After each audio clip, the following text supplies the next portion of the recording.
গত 10 বছরের যে কোনোদিন 5 ওয়াক্ত নামাজ পড়ে নাই এমন নাফরমানকে যদি জিজ্ঞেস করেন যে ভাই বলো নামাজ কয় ওয়াক্ত, তো সে বলবে 12 ওয়াক্ত। কয় ওয়াক্ত?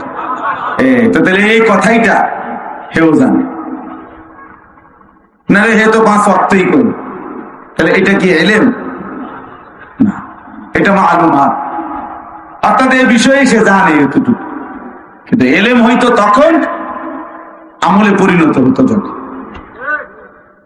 আজকে 30 বছর যে সুদ খায় এই হারামখোরকেও জিজ্ঞেস করেন যে বলেন তো সুদ খাওয়া কি, তারই জিজ্ঞাসা করেন, সে বলবে মুস্তাহাব।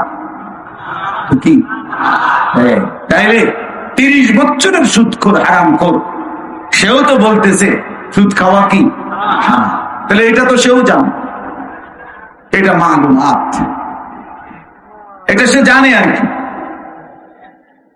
কিন্তু এটা ইলম না।